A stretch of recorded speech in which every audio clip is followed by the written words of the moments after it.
আল্লাহ একত্ববাদের দাওয়াত দিয়েছেন,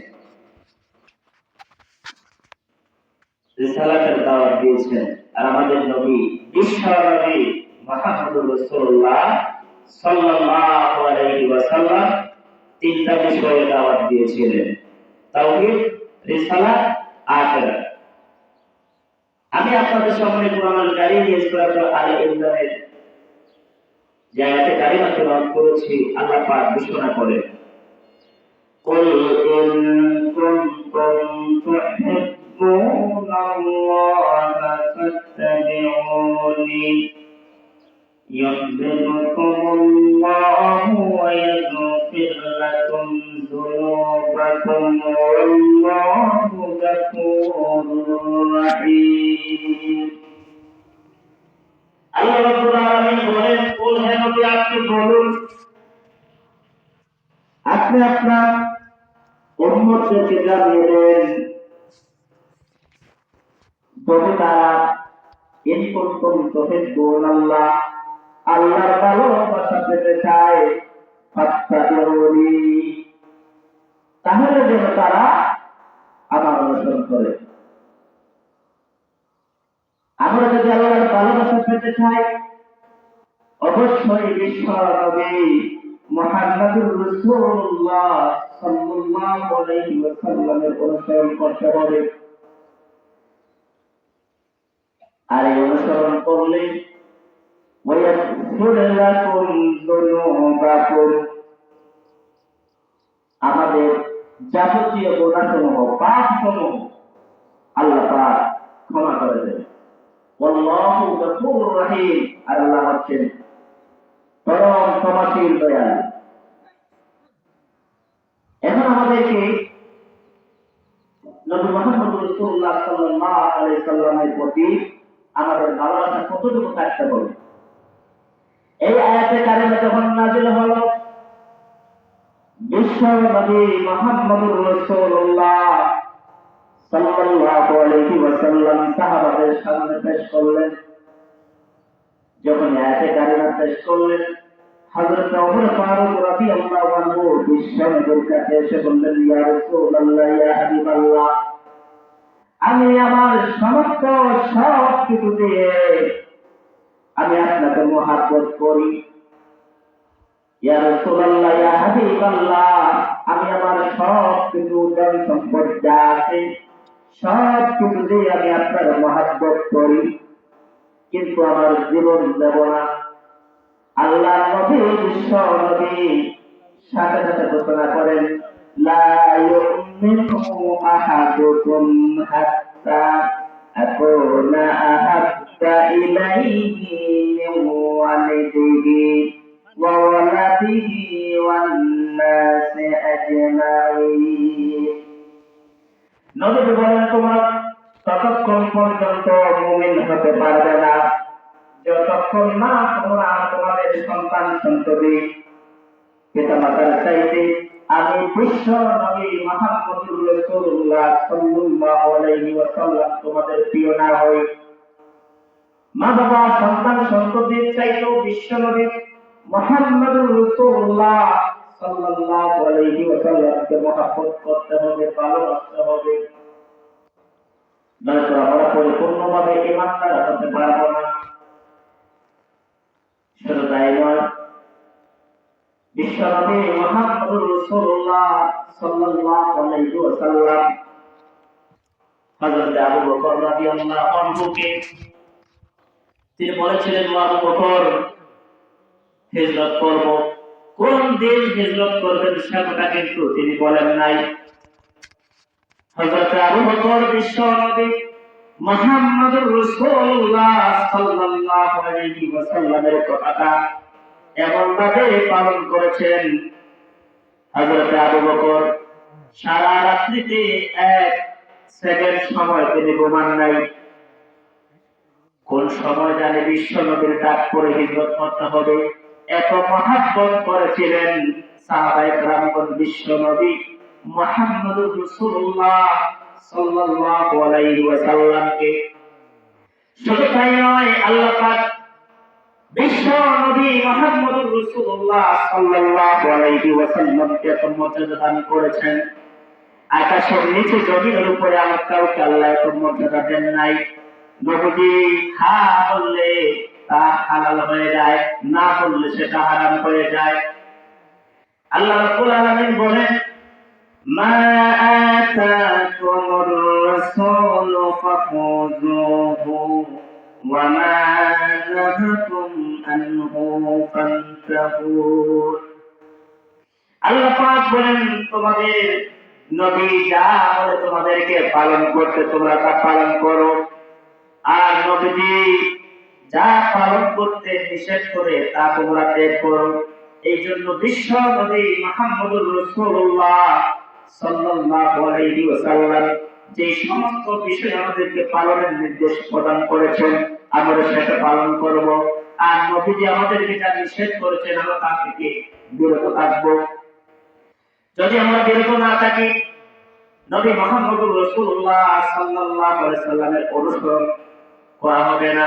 এই জন্য আমাদেরকে আল্লাহর পরে সবচাইতে অধিক, সবচাইতে বেশি মহব্বত করতে হবে, ভালোবাসতে হবে বিশ্ব নবী মুহাম্মদুর রাসূলুল্লাহ সাল্লাল্লাহু আলাইহি ওয়াসাল্লামকে।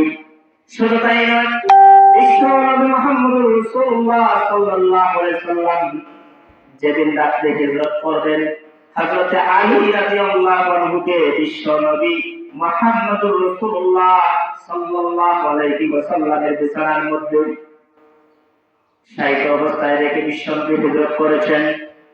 চিন্তা করে দেখেন, কেন আল্লাহর নবী হযরত আলীকে নিজে বিছানার মধ্যে রেখে গেলেন? তার একটা কারণ হলো, সেই সময় বিশ্ব নবী মুহাম্মদুর রাসূলুল্লাহ সাল্লাল্লাহু আলাইহি ওয়াসাল্লাম গোটা মক্কাতুল মুকাররমায় আরব সমাজের সবাই বিশ্ব নবী মুহাম্মদুর রাসূলুল্লাহ সাল্লাল্লাহু আলাইহি ওয়াসাল্লামকে আল আমিন উপাধি দিয়েছিল।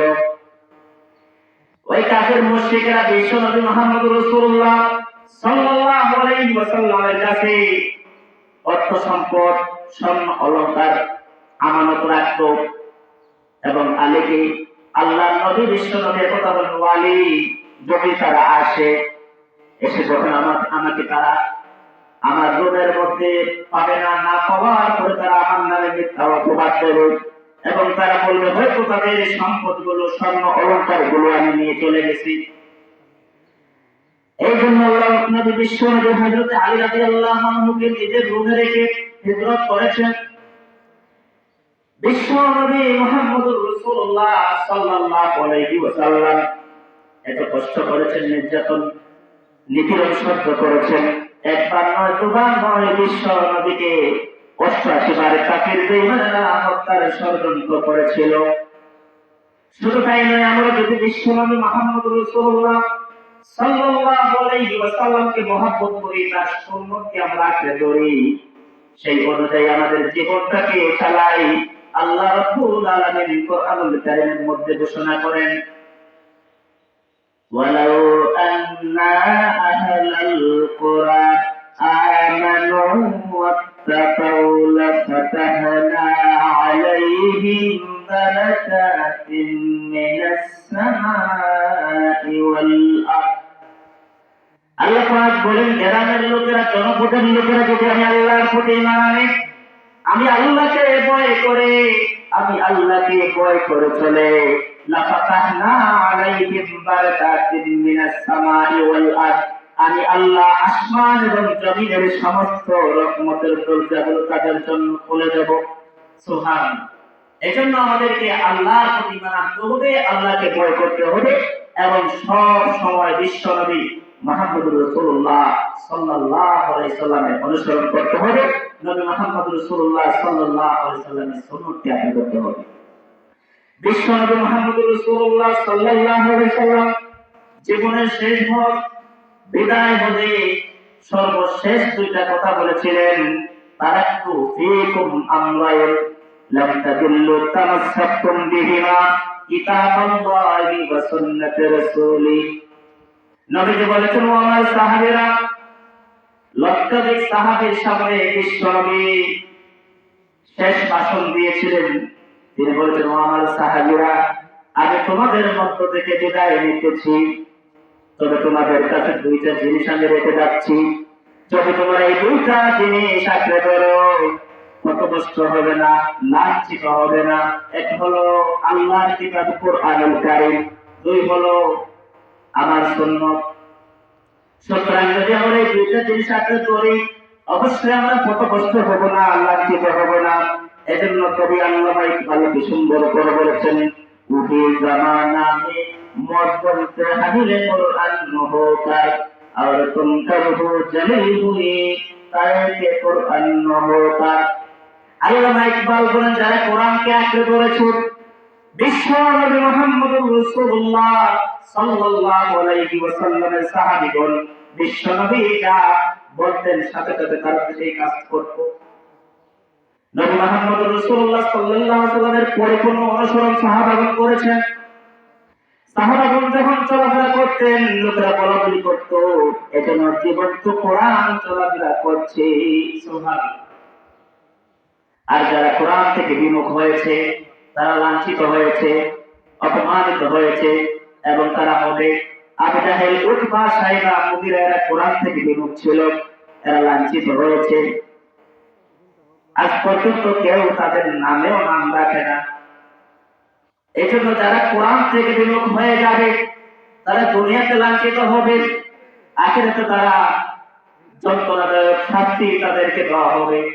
এই জন্য আমাদেরকে বিশ্ব নবী মুহাম্মদুর রাসূলুল্লাহ সাল্লাল্লাহু আলাইহি ওয়াসাল্লাম যে কিতাব নিয়ে এই দুনিয়াতে আগমন করেছেন, অবশ্যই আমাদেরকে সেই কিতাব অনুযায়ী নবী মুহাম্মদুর রাসূলুল্লাহ সাল্লাল্লাহু আলাইহি ওয়াসাল্লামের সুন্নাত অনুযায়ী আমাদের জীবনটাকে চালাতে হবে। যদি আমরা চালাতে পারি তাহলে দুনিয়াতে কল্যাণ, আখিরাতে আমাদের জন্য মুক্তি নিহিত। কেননা বিশ্ব নবী মুহাম্মদুর রাসূলুল্লাহ সাল্লাল্লাহু আলাইহি ওয়াসাল্লাম বলেন, মান আহাব্বা সুন্নতি ফাকাদ আহাব্বানি ওয়া মান আহাব্বানি কানা মাই ফিল জান্নাহ। নবীজি বলেন, যে ব্যক্তি আমার সুন্নতকে ভালোবাসে সে যেন আমাকে ভালোবাসলো। আর মুহাম্মদুর রাসূলুল্লাহ সাল্লাল্লাহু আলাইহি ওয়াসাল্লামের সাথে জান্নাতে থাকবে, সুবহানাল্লাহ। এজন্য মওজুদ হাজির আমাদেরকে আমাদের জীবনটাকে বিশ্বনবী সাল্লাল্লাহু আলাইহি ওয়াসাল্লামের চরিত্র অনুযায়ী, নবীর যে আদর্শ রেখে গেছেন সেই আদর্শ অনুযায়ী আমাদের জীবনটাকে চালাতে হবে। তাহলে দুনিয়াতে কল্যাণ পাবো, আখিরাতে আল্লাহ তাআলা মুক্তি দান করে আমাদেরকে জান্নাত দান করবে। শুধু তাই নয়, সাহাবাগণ বিশ্বনবী মুহাম্মদুর রাসূলুল্লাহ সাল্লাল্লাহু আলাইহি ওয়াসাল্লামের চরিত্র সম্পর্কে হযরত আয়েশা সিদ্দিকা রাদিয়াল্লাহু আনহার কাছে প্রশ্ন করলেন যে রাসূল কারীম সাল্লাল্লাহু আলাইহি ওয়াসাল্লামের চরিত্র সম্পর্কে আমাদেরকে কিছু বলুন। হযরত আয়েশা সিদ্দিকা রাদিয়াল্লাহু আনহা বলেছেন, ও আমার সাহাবাগণ, তোমরা কি কোরআনুল কারীম পড়ো না? কোরআনে কারীমের শুরু থেকে শেষ পর্যন্ত গোটা কোরআনে কারীম বিশ্বনবী মুহাম্মদুর রাসূলুল্লাহ সাল্লাল্লাহু আলাইহি ওয়াসাল্লামের চরিত্র, সুবহানাল্লাহ। শুধু তাই নয়, আল্লাহ পাক বিশ্বনবীকে এত মর্যাদা দিয়েছিলেন, নবীজি আঙ্গুল উঁচু করলে চাঁদ দুখণ্ড হয়ে যেত, আর পা উঁচু করলে আল্লাহর আরশে চলে যান। এত মর্যাদা আল্লাহ কোন নবীকে দেন নাই। আল্লাহ পাক বিশ্ব নবী সাল্লাল্লাহু আলাইহি ওয়াসাল্লামের চরিত্র সম্পর্কে আল্লাহ কোরআন কারীমে ঘোষণা করেন, ওয়া ইন্নাকা লাআলা খুলুকিন আযীম। আল্লাহ পাক বিশ্ব নবীর চরিত্র সম্পর্কে বলেন, হে নবী, নিশ্চয় আপনি মহান চরিত্রের অধিকারী। আল্লাহ পাক শ্রেষ্ঠ চরিত্র দিয়ে বিশ্ব নবীকে এই দুনিয়ার জমিনে প্রেরণ করেছেন। বিশ্ব নবী মুহাম্মদুর রাসূলুল্লাহ সাল্লাল্লাহু আলাইহি ওয়াসাল্লাম 40 বছর বয়স যখন হলো, আল্লাহ পাক বিশ্ব নবীকে নবুয়ত দান করলেন, কোরআনুল কারীম নাযিল করলেন। 1 বছর 2 বছর নয়, সর্বোচ্চ 23 বছরে কোরআনুল কারীম নাযিল হয়। সর্বপ্রথম যে বাণীটা হযরত জিবরাইল আলাইহিস সালাম বিশ্ব নবী মুহাম্মদুর রাসূলুল্লাহ সাল্লাল্লাহু আলাইহি ওয়াসাল্লামের কাছে এসে বললেন, ইকরা, ও নবী আপনি পড়ুন, ইকরা, পাঠ করুন। একবার না, দুবার না, 3 বার জিবরাইল একথা বলেছেন, কিন্তু বিশ্ব নবী মুহাম্মদুর রাসূলুল্লাহ সাল্লাল্লাহু আলাইহি ওয়াসাল্লাম কিছু বলেন না। এক বর্ণনা পাওয়া যায় বিশ্ব নবী বলেন আমি তো পড়তে জানি না। আরেক বর্ণনা পাওয়া যায় বিশ্ব নবী কোনো কথা বলেন না, যখন জিবরাইল বলতে ইকরা নবী আপনি পড়ুন। এরপর যখন হযরতে জিবরাইল আলাইহিস সালাম বললেন হে নবী ইকরা বিইসমি রাব্বিকাল্লাযী খালাক, ও নবী আপনি আপনার প্রতিপালকের নামে পাঠ করুন। সুবহানাল্লাহ। সাথে সাথে বিশ্ব নবী পড়া শুরু করেছেন। প্রথমত নবীজি পড়েন নাই, নবীজি এটাই বোঝাতে চেয়েছেন জিবরাইল আমি কার নামে পড়বো। যখন জিবরাইল বললেন আপনি আপনার রবের নামে তেলাওয়াত করুন, পাঠ করুন, সাথে সাথে বিশ্বনবী সাল্লাল্লাহু আলাইহি ওয়াসাল্লাম তেলাওয়াত করেছেন। এজন্য মুআজ্জিন হাজিরিন আমাদেরকে বিশ্বনবী মুহাম্মদ রাসূলুল্লাহ সাল্লাল্লাহু আলাইহি ওয়াসাল্লামকে আপনার স্ত্রী, সন্তান, পুত্র সকলের চাইতে অধিক মহব্বত করতে হবে। এখন আপনি অন্তর দিয়ে শুধু মহব্বত করেন কিন্তু নবীর সুন্নতকে পালন করেন না, মনে রাখবেন আপনার দোয়া আল্লাহর দরবারে কবুল হবে না। কারণ ইদাইতুম হুব্বা রাসূলিল্লাহ ওয়া তারাকতুম সুন্নাতাহু, আমাদের সবচাইতে খাসিয়ত হচ্ছে আমরা নবী মুহাম্মদ সাল্লাল্লাহু আলাইহি সাল্লামকে আমাদের অন্তর দিয়ে জীবন দিয়ে ভালোবাসি, কিন্তু বিশ্ব নবী মুহাম্মদ রাসূলুল্লাহ সাল্লাল্লাহু আলাইহি ওয়াসাল্লামের সুন্নতকে আমরা পালন করি না। এজন্য আমরা বিশ্বনবী মুহাম্মদ রাসূলুল্লাহ সাল্লাল্লাহু আলাইহি ওয়াসাল্লামের সুন্নতকে আঁকড়ে ধরব এবং সেই অনুযায়ী আমাদের জীবনটাকে পরিচালিত করব। যদি আমরা করতে পারি অবশ্যই বিশ্বনবী বলেন যে আমি মুহাম্মদ সাল্লাল্লাহু আলাইহি ওয়াসাল্লামের সাথে জান্নাতে বসবাস করব। সুবহানাল্লাহ। আল্লাহ তাআলা আমাদের সবাইকে তৌফিক দান করুন, আমরা পড়ি আমিন। সাল্লাল্লাহু আলা সাইয়্যিদিনা